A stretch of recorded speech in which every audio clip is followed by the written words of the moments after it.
Division था, नामा test था, और यह नामा टेस्ट में टॉप किए हैं रामप्रीत कुमार, जिन्होंने शानदार परफॉर्मेंस किए हैं।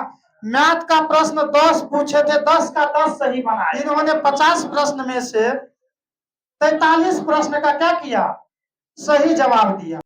क्योंकि आपने इस अभ्यास भूमि में जब जीतने की आपको आदत लग गया, तो रणभूमि में भी निश्चित जीतिएगा। बहुत पॉजिटिव तरह से पढ़ाया जाता है, जो भी पढ़ता हूँ वो माइंड में ही याद भी। यहाँ पे पढ़ाई होता है, बहुत शानदार तरीका से पढ़ाई होता है, कहानी की तरह। इससे मैं बहुत संतुष्ट होता हूँ। सर, हम जो जहाँ पे तैयारी करने आते हैं, तो आप जो लिखाते हैं वो पूरा कहानी की तरह लिखाते हैं, और हमको यहाँ पे 50 से 60% जो यहीं पे याद हो रहा है। दूसरा कोई ऑनलाइन वाले हम क्लास नहीं लिए हैं, सर जितना पढ़ाए हैं हम उसके रिवाइज करते हैं। 4-5 घंटा ओनली फॉर मैथ रीजनिंग पे देते हैं। आप जो लिए थे साप्ताहिक टेस्ट, प्रत्येक रविवार को यहाँ मॉक टेस्ट लिया जाता है। रविवार को टेस्ट फिक्स रहता है, जितना पढ़ाते हैं 6 दिन, उस पढ़ाए हुए क्वेश्चन को ऑब्जेक्टिव फॉर्मेट में टेस्ट लिया जाता है। आज 50 प्रश्न का टेस्ट लिया गया था, जिस 50 प्रश्न में से, और यह नामा टेस्ट में टॉप किए हैं रामप्रीत कुमार, जिन्होंने शानदार परफॉर्मेंस किए हैं। मैथ का प्रश्न 10 पूछे थे, 10 का 10 सही बनाए हैं। मैथ 10 प्रश्न पूछे थे और 10 में 10 क्या किया है, सही बनाए हैं।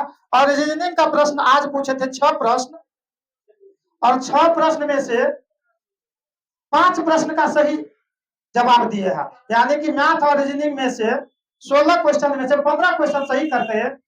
इन्होंने 50 प्रश्न में से 43 प्रश्न का क्या किया, सही जवाब दिया। यानी कि 43 गुना कितना होता है, 86। 86% इन्होंने अपना परफॉर्मेंस किया है। तो यह बहुत ही बढ़िया है, और इसके लिए संस्था के द्वारा इस छोटा टेस्ट में एक पेन दिया जा रहा है। लीजिए रामप्रीत जी, अपना OMR और अपना एक टॉपर का पेन लीजिए। ये पेन का कीमत कितना है, 5 से 10 रुपया होगा। मायने पेन नहीं रखता है, मायने रखता है जब आप इस लक्ष्य तक पहुंच जाइएगा, तो आपको समझिए अपने आप में आप सफल हो गए हैं। क्योंकि आपने इस अभ्यास भूमि में जब जीतने की आपको आदत लग गया, तो रणभूमि में भी निश्चित जीतिएगा। चाणक्य कहा करते थे, अभ्यास भूमि में जितना पसीना बहाओगे, रणभूमि में उतना कम श्वेत बहाना पड़ेगा।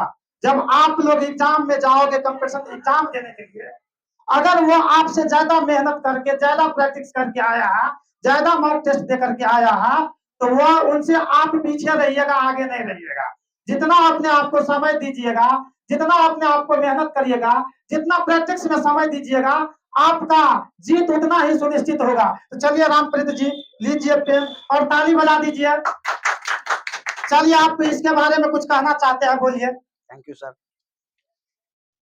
बताइए कि आप इस टेस्ट में जो टॉप किए हैं, तो सबसे पहले आपको द मॉडर्न एकेडमी फैमिली में स्वागत है, और आपको सम्मानित किया गया है एक पेन से।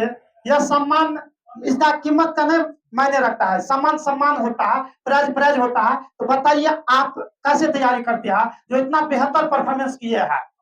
Thank you sir. मैं साप्ताहिक टेस्ट आज नमा सीरीज है जिसमें मैं टॉप किया हूँ। इसका कारण है कि जो मेहनत, जिस तरह से मेहनत करता हूँ उसी तरह से नंबर आता है। 50 में 50 लाने का टारगेट था, लेकिन 7 गलत हो गया। कुछ ये भी होता है कि जो पढ़ते हैं फिर भी याद नहीं रहता है, उसको बार बार पढ़ना पड़ता है, और बार बार पढ़ने से ही याद होता है। फिर भी हम प्रयास करते हैं कि इससे ज्यादा नंबर लाएं। चलिए, आपका कहने का मतलब है कि आपको 43 प्रश्न बना, वो तो ठीक है, लेकिन आपको 60 क्वेश्चन क्यों नहीं बना, इस बात पे आपको भी और चिंता करने की आवश्यकता है ना। मतलब ये पॉजिटिव सोच है कि 60 क्यों नहीं बना, जब सर 50 का 50 पढ़ाए थे प्रश्न। एक बात बताइए, यहाँ से तैयारी करवाते हैं, यहाँ के तैयारी में, व्यवस्था में, पढ़ने और पढ़ाने के रणनीति में आपको क्या पॉजिटिव लग रहा है। सर यहाँ के पढ़ाने में बहुत अच्छा लगता है, बहुत पॉजिटिव तरह से पढ़ाया जाता है। जो भी पढ़ता हूँ वो माइंड में ही याद रहता है, और हम उस चीज को एक बार दो बार रूम पे पढ़ लेते हैं तो वो याद हो जाता है। जो भी यहाँ पे पढ़ाई होता है बहुत शानदार तरीका से पढ़ाई होता है, कहानी की तरह। इससे मैं बहुत संतुष्ट होता हूँ, बहुत याद रहता है मुझे। इसलिए मैं 50 क्वेश्चन में 43 नंबर ले पाया हूँ, और साथ जो गलत हो गया है मैं आगे इससे भी ज्यादा प्रयास करूंगा लाने के लिए। आप तैयारी 4 के अभ्यर्थी है, जी सर। शिक्षक भर्ती की तैयारी करते हैं। जी सर। चलिए शुभकामना है आपको, इस बार तैयारी 4 में सफलता जरूर मिलेगी, निश्चित मिलेगी। ठीक है, थैंक यू सर। चलिए धन्यवाद। चलिए अब जो आज का सेकंड टॉपर है, बैठ जाइए। चलिए आज का सेकंड टॉपर है, चलिए अर्चना कुमारी है। चलिए इन्होंने 40 नंबर लाए हैं, ये भी तैयारी 4 की अभ्यर्थी है। यहाँ आने से थोड़ा अस्वस्थ है, कोई बात नहीं। चलिए इसको यही दिया जा रहा है। चलिए इसको भी एक पेन दिया जा रहा है। चलिए थर्ड टॉपर है आज का नीतीश कुमार, इसका भी 40 प्रश्न का सही जवाब है, 40 प्रश्न सही है। लीजिए अभी सेकंड टॉपर है। ठीक है, आ जाए नीतीश कुमार।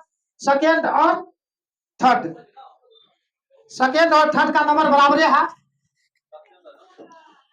नीतीश कुमार आज, चलिए आइए नीतीश कुमार आपसे कुछ पूछेंगे। चलिए सबसे पहले आज जो टेस्ट लिया गया था उसमें आपने बहुत बेहतरीन परफॉर्मेंस किया है, 80% नंबर लाए हैं, 50 प्रश्न में से 40 प्रश्न लाए हैं। परसेंटेज को अगर बनाएंगे तो 80% आपने एक्यूरेसी के साथ इस टेस्ट में अपना सफलता हासिल किया है। और आपको इसलिए एक पेन दिया जा रहा है। मैंने पेन का नहीं है, मैंने है यहाँ तक पहुंचने का। और जो यहाँ तक नहीं आए हैं वो भी अपने मन में मलाल नहीं रखिए। जब नीतीश जी आ सकते हैं, रामप्रेस जी आ सकते हैं, अर्चना जी आ सकती है, तो आप लोग भी आ सकते हैं। आप लोग धैर्य रखिए, मेहनत करिए, पढ़िए। और नीतीश जी आप बताइए कि आप जो सफल हुए हैं इस टेस्ट में, इसका श्रेय आप किसको देना चाहते हैं? धन्यवाद सर। हम जो यहाँ पे तैयारी करने आते हैं तो आप जो लिखाते हैं वो पूरा कहानी की तरह लिखाते हैं, और हमको यहाँ पे 50 से 60% जो यहीं पे याद हो जाता है। यही याद और वैसे हम भी, हमको जो हिंदी लैंग्वेज है ना, ये आप लिखते हैं, हमको हिंदी लैंग्वेज बहुत प्रॉब्लम क्रिएट करता है। इसीलिए थोड़ा हम हर बार जितना बार हम टेस्ट देते हैं, हम सोचते हैं 1 नंबर का हम नहीं सोचते रहते हैं, हम सोचते हैं 100 का 100 प्रश्न जवाब दें। लेकिन लैंग्वेज के चलते जो है ना, हम हर बार पिछड़ जाते हैं। आप थोड़ा इंग्लिश मीडियम से है? हाँ, इंग्लिश मीडियम से। आप इंग्लिश मीडियम से है, इसलिए थोड़ा इसको हिंदी में परेशानी होती है। ठीक है, फिर भी मेहनत कर रहे हैं, कर रहे हैं, पॉलिटेक्निक करके आए हुए हैं ना। आपका तैयार मतलब टारगेट कौन चीज का है? टारगेट तो हम ये रखे हैं सर, जो कोई छोटा कोई सिलेक्शन हो जाए, मतलब कोई भी नौकरी हो जाए। हाँ। जनरल कंपटीशन का तैयारी करते हैं। हम कोई फोकस नहीं कि हमको टीचर बनना है या कुछ ही बनना है, हम कोई एक छोटा सा कोई जॉब हो जाए, बस यही टारगेट। चलिए आपको निश्चित हो जाएगा। एईटीओ का फॉर्म भरे है ना? नहीं सर, हम नहीं भरे, मेरा ग्रेजुएशन क्लियर नहीं है। अच्छा, आपका ग्रेजुएशन क्लियर नहीं है। आप कौन चीज का फॉर्म भरे हैं? बीएसएस कार्यालय परिचारी भरे हैं, उसके बाद एसएससी एमटीएस भरे हैं। परिचारी को छोड़ दीजिए, परिचारी आपके लायक नहीं है, क्योंकि आप अच्छे स्टूडेंट हैं, बहुत ही अच्छे स्टूडेंट हैं। और आपको जो पढ़ाते हैं आप 100% जो है ना तैयारी करके आते हैं, और आप बहुत ही मेहनती स्टूडेंट हैं। आपको मेरा शुभकामनाएं, इस संस्था की तरफ से शुभकामनाएं। आपको बहुत जल्दी सफलता मिलेगी, वैकेंसी आएगी, तैयारी में लगे रहिए, बस लगे रहिए। ठीक है, धन्यवाद। ताली बजा दीजिए। ठीक है, चलिए नीतीश जी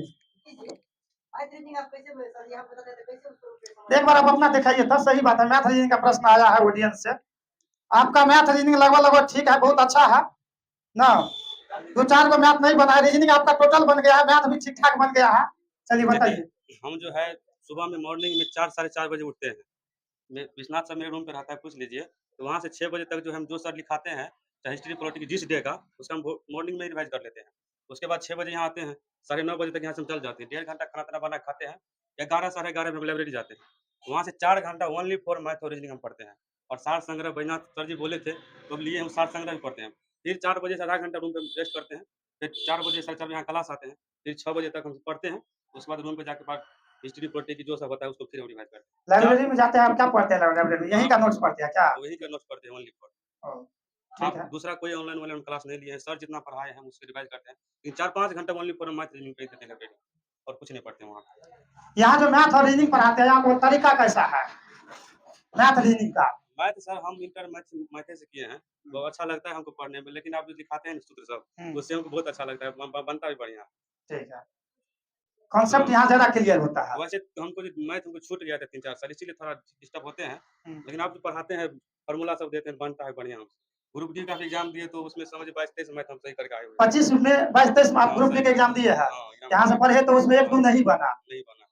मतलब मैथ रीजनिंग तो ये बात तो सच है, बहुत लोग कहते हैं कि निर्मली में सबसे अच्छा आप पढ़ाते हैं, ये बात सही है? सर सही बात है। जीके जीएस जीके जीएस तो आप जो लिखाते हैं 50 से 60% हमको यही क्लियर हो जाता है। इतना अच्छा कहानी इस तरह बताते हैं। खाली हमको प्रॉब्लम क्रिएट करता है ओनली फॉर इस बीच सन से पूछते रहते हैं, इस पे। ये थोड़ा दिक्कत होता है। चलिए ठीक है, अभी आप नए हैं, अभी इस हमारे संस्था में आने से पहले कहीं पढ़ते थे नहीं कंप्यूटर? सर, हम कहीं से पहले हम सिविल से किए थे, वही हम एग्रीगेट सॉइल सब के बारे में, मिरिक सब बारे में, सीमेंट सब यही पढ़ते थे। इससे हम कोई मतलब नहीं था मैथ साइंस से सब। आपके अब मतलब कॉन्फिडेंस हो गया ना कि अब सरकारी नौकरी बड़ी बात नहीं है? यस सर, लगता तो है, लेकिन जब तक मिले नहीं तब तक अधूरा ही मानते हैं। ठीक है, इस संस्था में आ गया, संस्था से जुड़ गया, निश्चित हो जाएगा। शायद आपको लगता है ग्रुप डी में भी आपका रिजल्ट हो जाएगा, जिस तरह से आपने मैथ रीजनिंग में परफॉर्मेंस किया है। ठीक है, तो देखिए सर, भगवान की कृपा से हो जाए तो अच्छा है। ठीक है, चलिए और कोई कुछ प्रश्न पूछना चाहते हैं नीतीश जी से? चलिए पूछिए, और कोई किसी को पूछना है? चलिए ठीक है, चलिए अब अगला है, अब प्रतोष जी है, इन्होंने भी बहुत बढ़िया परफॉर्मेंस किया है, 35 नंबर सही लाए हैं, यानी कि 70% सही। लीजिए प्रतोष जी बहुत अच्छे स्टूडेंट हैं, हमेशा टेस्ट में भाग लेते हैं, अच्छा तैयारी है। अगला नारायण जी है, नारायण जी 34 नंबर सही किया है। नारायण जी का भी परफॉर्मेंस बहुत ही अच्छा है, मैथ रीजनिंग ठीक ठाक बनाया है, जीएस भी बहुत बढ़िया बनाया है। लीजिए नारायण जी। अगला है मदन जी है, 34 नंबर, बहुत बढ़िया परफॉर्मेंस। अगला है विश्वनाथ जी, 32 नंबर। ठीक है, एक आदमी आ जाइए, दीपू यहाँ आ जाइए, आ जाइए एक आदमी यहाँ। चलिए अगला है, कौन है? गोविंद कुमार जी है, 32 नंबर बनाए हैं, बहुत बढ़िया परफॉर्मेंस है गोविंद जी का। दीपू जी है, 31 नंबर बनाए हैं, बहुत बढ़िया परफॉर्मेंस। अगला बैजनाथ जी है, 29 नंबर है, बहुत बढ़िया परफॉर्मेंस। इसके बाद अगला है भूषण जी, 25 नंबर है। इसके बाद अगला नंबर है सत्येंद्र कुमार, सत्येंद्र जी का है 25 नंबर। इसके बाद अगला है विभा कुमारी, विभा कुमारी का भी बढ़िया परफॉर्मेंस है, बहुत ही बढ़िया परफॉर्मेंस है, 22 नंबर, मैथ पूरा बना लिया। इसके बाद चंदन कुमार है, 21 नंबर है चंदन कुमार, आपका नंबर गिर गया। चंदन कुमार, कंचन कुमारी 20 नंबर है, मैथ रीजनिंग का बहुत ही बेहतर परफॉर्मेंस है, जीके का बैच अभी नहीं पढ़ रही है, बहुत ही बढ़िया है कंचन कुमारी, मैथ रीजनिंग टोटल बना ली है। चलिए इसी के साथ इस सेशन को समाप्त किया जाता है, अगले रविवार को फिर टेस्ट होगी, इसलिए आप लोग तैयारी करिए, पूरे 6 दिन जो पढ़ाएंगे पूरा आप लोग तैयारी करके आइए और 50 में 50 नंबर लाने का प्रयास कीजिए। ठीक है, धन्यवाद।